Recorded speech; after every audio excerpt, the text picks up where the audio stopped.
খাওয়ার মতো ঘুষ খায়।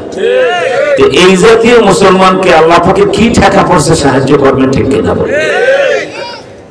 আবার মুসলিম দেশগুলি শাসন করে যারা, not only Bangladesh, all countries of the world, পৃথিবীর সকল মুসলিম দেশগুলি যারা শাসন করে, একমাত্র আফগানিস্তানের রাষ্ট্রপ্রধান মোল্লা আকুন্দুজাদা ছাড়া আর একজনও খাঁটি মুসলমান নাই। সে সৌদি আরবের বাদশার ছেলে মোহাম্মদ বিন সালমান বলেন, আমাদের বাংলাদেশের শেখ হাসিনা বলেন, আর ইন্দোনেশিয়া মালয়েশিয়ার রাজা বাদশাহ বলেন, সবই একই কোম্পানির মাল। কারো আমল আখলাকের কোনো বালাই নেই, ঠিক কিনা বলে? সে কারণে আল্লাহ পাকের সাহায্য আমরা পাচ্ছি না।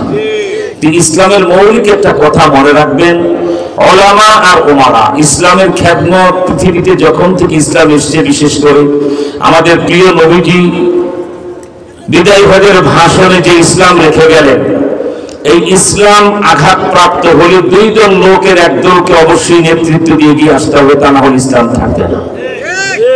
একদল ওমারা আর একদল ওলামা। ওমারা মানে মুসলমানদের নেতৃবৃন্দ, যারা মেম্বার, চেয়ারম্যান, এমপি, মন্ত্রী, প্রধানমন্ত্রী, রাষ্ট্রপতি, অর্থাৎ সরকার ইসলাম রক্ষা করবে, ঠিক কিনা?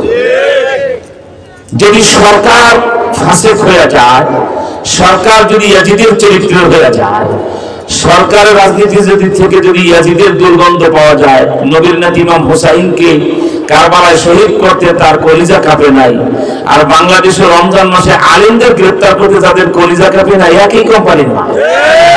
সেদিনের ইয়াজিদ আর আজকের ওমারা কোনো পার্থক্য নেই, এটা সবাই জানে। এই কথাটা যে জানে না তার মতো গাধা কেউ হতে পারে, ঠিক কিনা বলে?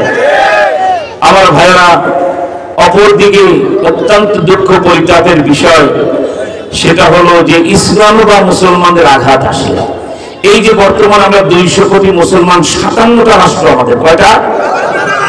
বাংলাদেশ, পাকিস্তান, আফগানিস্তান, ইন্দোনেশিয়া, মালয়েশিয়া, তারপর সৌদি আরব, কুয়েত, কাতার, এরকম 57টা মুসলিম রাষ্ট্র।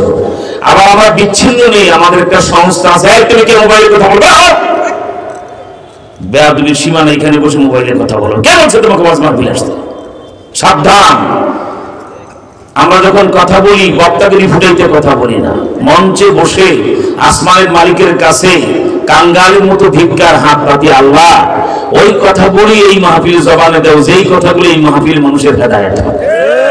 এখানে একটা লোক ডানে ডানে তাকাইলে, মোবাইল ফোন ব্যবহার করলে আল্লাহর গজব পরে, বরকত নষ্ট হয়ে যায়। সাবধান ভাবে এগুলি জীবনে করবেন, এগুলি খুব গর্হিত অপরাধ। বলছিলাম 57টা মুসলিম রাষ্ট্র আমাদের, কিভাবে আজ কথা বলবো বলে? 22,000 মুসলমানের রক্তে আরব সাগরের পানি লাল হয়ে গেছে। 11,000 মুসলমানদের দুধের বাচ্চা, যাদের রক্তে ফিলিস্তিন আর গাজার মাটি লাল হয়ে গেছে। অথচ মুসলমান দেশে, আমাদের দেশে নির্বাচনীয় সরকার ব্যস্ত, নির্বাচন খেলা, দাবা খেলবে না, ফুটবল খেলবে না, ক্রিকেট খেলবে, সরকার বুঝে উঠতে পারে কোন খেলাটা খেলবে, ঠিক বাস এ নিয়ে ব্যস্ত। কিসের মুসলমান মারা যায় আমাদের মাথা, একটু নিন্দা জানাবো, এই পর্যন্ত শেষ।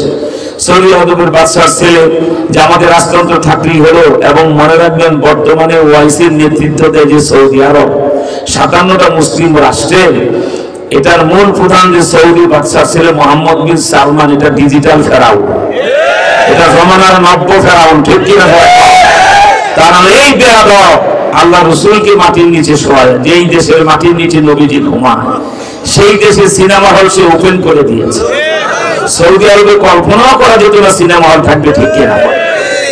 এবং বাংলাদেশের মমতাজের মতো গায়িকা নায়িকাদেরকে নিয়ে সে ওপেন কনসার্ট করতেছে ওই দেশে, যেই দেশের 1 ইঞ্চি মাটি ফাঁকা নাই, যেখানে সাহাবা একরামের পায়ের ধুলা লাগে নাই। সেখানে সে মেয়েদের জন্য ড্রাইভিং লাইসেন্স ওপেন করে দিয়েছে, মেয়েরা ড্রাইভ করে, এখন ড্রাইভার হয়। স্টেডিয়ামে যে ইউরোপ আমেরিকার ওয়ার্ল্ড কাপ খেলা দেখার মতো সৌদি আরবের মেয়েরা এখন গ্যালারিতে যায় অর্ধলঙ্গ হইয়া, তারা গোল বলে চিৎকার দিবে, নাচবে, এটা সে বৈধ করে দিয়েছে। সুতরাং মাথায় যখন পচন ধরে তখন ওই মাছ আর বাঁচে না, ঠিক কিনা? রাষ্ট্রনায়করা যেহেতু ফাসিক, ফুটজার, বেঈমান, ইয়াজিদ আর ফেরাউন হয়ে গেছে মুসলিম দেশে দেশে, প্রত্যেকটা মুসলমান দেশের উচিত এখন জনগণ সর্বপ্রথম লাঠির হাতে নিয়ে রাষ্ট্রপ্রধানগুলিকে তাড়ায় দেওয়া, আল্লাহওয়ালা ইমানদারদের হাতে ক্ষমতা দেওয়া, ঠিক কিনা? বাংলাদেশের কথাটাই ধরেন, আমি তো সেদিন কক্সবাজারে অর্ধ লক্ষ লোক, আমি চ্যালেঞ্জ দিয়ে বলেছি 53 বছর হলো বাংলাদেশ স্বাধীন হয়েছে। এই জাতি 53 ঘন্টাও কি কোন আলেমকে ক্ষমতায় বসিয়েছ? এই করবেন না কেন? আল্লাহ টাকা যাবো, কথা জবাব দিতে হবে। 53 বছর তোমাদের দেশ স্বাধীন হলো, 53 দিন নয়, 53 ঘন্টা নয়, 53 মিনিটও কি কোন আলেমকে ক্ষমতায় বসিয়েছ? 53 বছরে 1 মিনিটও কোন আলেম ক্ষমতায় বসে নাই। বসেছেন যারা তাদের মাথায় টুপি নাই, গালে দাড়ি নাই, উজুর আগে মেসওয়াক নাই, খাবার আগে দস্তরখান নাই, তারা নেতাগিরি ফুটায় ফুটায় দেশ শাসন করতে করতে আমাদেরকে রসাতে লেগেছে। ঠিক আবার 53 বছরে অনেক দুর্নীতি, অনেক মারামারি, অনেক কাটাকাটি, অনেক কিছু দেশে হয়েছে। এখনো হরতাল অবরোধ। 53 বছর পরে একটা দেশে হরতাল অবরোধ হবে, এটা মেনে নেওয়া যায় না। আর এটা হয় কেন? কেউ যদি ভোট ছাড়া জোর করে বসে থাকে, এটা হয় স্বাভাবিক কারণে। ঠিক না? কি বলেন ঠিক না? 53 বছরে 1 ঘন্টা যে আলেমরা ক্ষমতায় বসলো না, 53 বছরে গম চুরি করলা তোমরা, দুর্নীতি করলা তোমরা, দুর্নীতির মামলা এমপি মন্ত্রী জেল খাটো এখন তোমরা। আর 53 বছরে 100 মেয়েকে ধর্ষণ করে, ধর্ষণের সেঞ্চুরি পালন করে তোমাদের দলের ছাত্র নেতারা। আর জেল খাটে আলেমরা। এত সস্তা মনে করি না হাসরের ময়দানে। 18 কোটি মুসলমানের গলায় পাড়া হিসাব মদিনাওয়ালা চাইছে। এই নিমক হারামের গোষ্ঠী, তোদের দেশে আমাকে 53 বছরে 100 বার বেশি আমি মোহাম্মদকে গালি দেওয়া হয়েছে। হয় নাই? বিচার হয় নাই কেন জানতে চাই? কার আমলে হয় নাই? একজন নেতার কথা বলেন, আমি নাম ধাম সহ বলে দিই, তার আমলে কে নবীজিকে গালি দিয়েছিল? সবচেয়ে বড় নেতা বঙ্গবন্ধু শেখ মুজিব, তার আমলে দাউদ হায়দার নবীজিকে গালি দিয়েছিল, শেখ মুজিব তার বিচার করে নাই। বলবা বিসমিল্লাহ জিয়া, জিয়ার আমলে আপনারা জানেন আহমদ শরীফ বলেছিল দেয়ার ইজ নো গড, কোন আল্লাহ খোদা নাই, মুহাম্মদ সাল্লাল্লাহু আলাইহি ওয়াসাল্লাম ভুয়া। বিসমিল্লাহ জিয়া সেই আহমদ শরীফের বিচার করে নাই। বলবেন এরশাদ সাহেব, যার দলের লোক, আমাদের এই আসনে এখন নমিনেশন পেয়ে গেছে। ঠিক কিনা? আশ্চর্য কথা, রানিং এমপি হাবিব হাসান ভাই তো ভালোই ছিল, অসুবিধা কি? একজন মহিলাকে তাকে বাদ দিয়ে দিতে হবে, এটা আপনার শেখ হাসিনা রাজনীতির খেলা, আমাদের মাথা ব্যথা নাই। এটা লোক রানিং এমপি, তাকে বাদ দেওয়ার কি প্রয়োজন ছিল? ঠিক কিনা? উনি এলাকার মানুষ, স্থানীয় লোক, ভালোই তো ছিল। আচ্ছা, এটা আপনাদের ভালো মন্দ মাথা যার ব্যথা, আর আমাদের মাথা ব্যথা নাই। ঠিক কিনা? এরপরে আপনারা দেখেন সমস্ত জুলুম অত্যাচার, খুন করে 7 মার্ডারের আসামি বাংলাদেশে কোন রাজনৈতিক দলের নেতা নূর হোসেন, ওই যে নারায়ণগঞ্জে 7 মার্ডার। তো খুন করলা 53 বছরে তোমরা, চুরি করলা তোমরা, ডাকাতি করো তোমরা, গম চুরি করো তোমরা, দুর্নীতি করো তোমরা, দেশের রিজার্ভ ফোকলা করে কানাডায় বেগম পাড়া নিয়ে এদেশের টাকা নিয়ে বাড়ি করে তোমরা। আর আলেম খাটি কি বল জেল খাটি নিরপরাধ ওলামায়ে কেরাম জবাব না দিয়ে কোনো সিন্ধু হাসরের ময়দানে এক কদম আগাইতে পারবা। ঠিক কিনা ধরে খাওয়া? আবার মাহে রমজানে ওলামায়ে কেরামকে গ্রেফতার করা হয়েছে, এটা মুসলমানের দেশে কল্পনাই করা যায় না। ঠিক কিনা? রমজান মাসে মানুষ পাগল হয়ে যায় আল্লাহ প্রেমে। ঠিক না? সেই রমজানে কাউকে ইফতারের 1 মিনিট আগে সাখাওয়াত হোসেন রাজি, দেশের পণ্ডিত আলেম জমানা আবু হানিফা বলা যায়। ঠিক কিনা? সেই মাহে রমজানে আফিন্দিন সাহেব তারাবি চলতেছে, কয়েক হাজার মুসল্লি তার মসজিদে 8 টাকা থেকে আর 12 রাকাত পড়বেন, হুজুর বাকি তারাবি দিবি অফিসে যা পড়বেন চলেন। কেন? এটা কি মগের মূল্য? তারাবির নামাজ থেকে আলেম গ্রেফতার করে নিয়ে যাওয়ার পরে এই জাতি চুপচাপ থাকার কারণে সব আসামির কাঠ গড়ে দাঁড়াতে হবে। ঠিক কিনা? পরের দিন সকালবেলা রোজা মুখে এই জাতি যদি একটা করে বাঁশের লাঠি নিয়ে এই মিছিল করতে পারত, রমজান মাসে আলেমরা গ্রেফতার কেন, জবাব চাই, জবাব দাও, তাহলে কিছুটা হক আদায় হতো। ঠিক কিনা? তাই ভুল আমাদের অনেক হয়ে গেছে, এখন আর ভুল করা যাবে না। এখন আমাদের সকলকে ভুলে দাঁড়াতে হবে।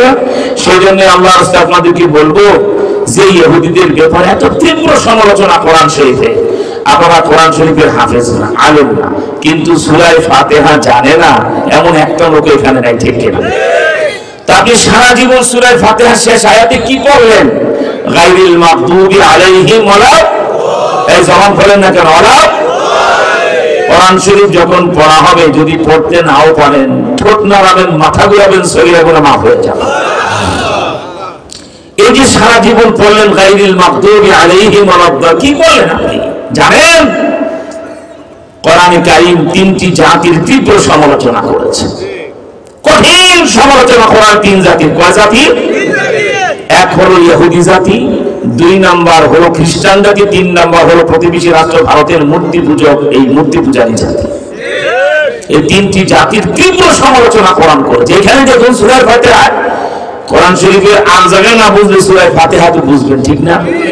এই যে গায়রিল মাগদুব আর দাল্লিন পরে, মাগদুব মানে আওয়ামী লীগ না, দাল্লিন মানে বিএনপি না, এই মাগদুব মানে ইহুদি আর দাল্লিন মানে খ্রিস্টান। আল্লাহ পাক তীব্র ভাষায়, বাংলা অর্থ কি?